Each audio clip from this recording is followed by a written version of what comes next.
Bonjour, je m'appelle Alexis Tétrault en compagnie de Pierre Norris et de David Santarossa et bienvenue à Magnum Opus.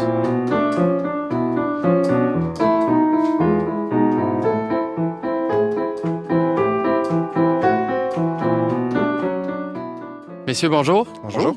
Alors, David, j'ai cru comprendre que tu voulais nous faire une courte capsule sur pourquoi et comment la vie d'Agatha Christie est romanesque. Oui, c'est ça. C'est-à-dire que sa vie, à certains moments, est un véritable roman policier. C'est assez intéressant. 1926, Agatha Christie a écrit quelques livres, mais pas encore la Agatha Christie qu'on connaît aujourd'hui. Et un matin de 1926, elle part avec sa valise. Et puis, le lendemain matin, on retrouve sa voiture abandonnée, les phares ouverts, la porte ouverte, l'espèce de scène classique de « voyons, qu'est-ce qui s'est passé ». Et là, pendant 11 jours, on n'a aucune idée où est Agatha Christie. Il y a quelque chose comme 15 000 volontaires qui vont essayer de la chercher, qui vont essayer de la trouver, en fait, qui vont la chercher pour la trouver. Et 11 jours plus tard, on la trouve dans un hôtel elle avait loué une chambre, elle était là. Elle voit son chum, son mari de l'époque, en fait, pour être plus précis, et elle dit « Il me semble que je vous connais, vous. » D'accord. Donc là, c'est ça la scène. Et qu'est-ce qui s'est passé tout ça? Hein? C'est d'ailleurs, je dois le spécifier, 11 jours plus tard, et 355 kilomètres plus loin.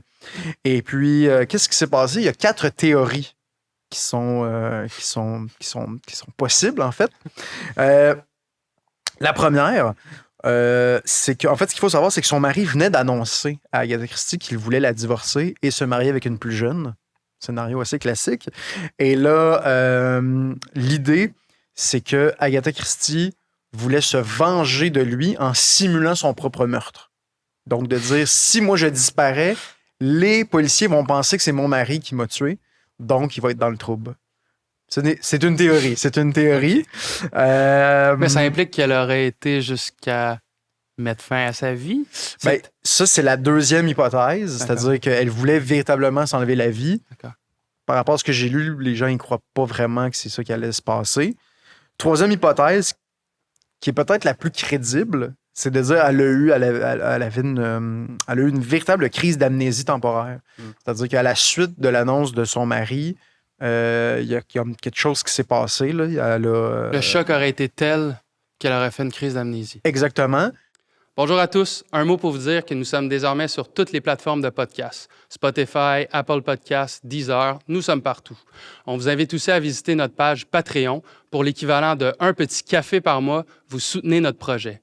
Commentez, abonnez-vous, mettez des pouces et bon épisode. Et puis, fait très intéressant, elle avait loué une chambre d'hôtel sous un pseudonyme.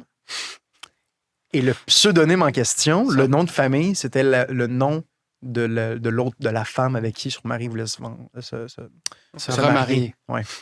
Donc, il y a tout ça. Et il semblerait que lorsqu'elle était à l'hôtel, elle vivait la meilleure vie possible.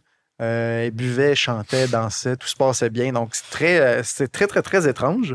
Avant que tu en viennes à la quatrième théorie, est-ce qu'elle a été connue pour faire d'autres crises d'amnésie comme ça dans sa vie? Pas à ce que je sache. OK. D'accord. Donc, c'est ça, c'est un peu bizarre. Quatrième option, quatrième hypothèse, le plus grand coup de publicité de l'histoire. Parce que avant ça, elle était romancière, plus ou moins connue. Les grands titres, c'était une romancière est portée disparue.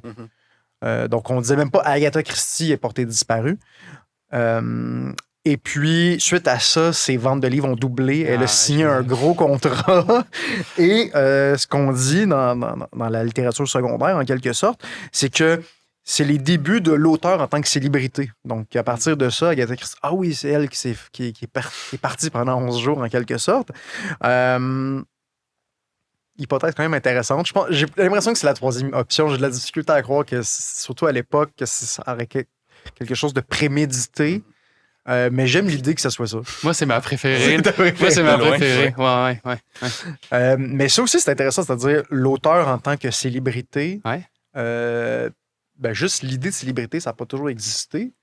Mais là, on se doute bien, dans ces années-là aussi, c'est quand même le développement de médias de masse en quelque sorte, tu sais, que la radio est de plus en plus populaire, les journaux qui se font imprimer beaucoup, beaucoup. Donc, on peut s'imaginer que ça participe aussi à la légende, en quelque sorte. Puis le fait aussi que c'est pas une personne qui écrivait des romans d'amour, c'est une personne qui écrivait des romans policiers. Sur des disparitions. Exactement, sur des... il y a quelque chose de parfait dans cette histoire-là. Ouais.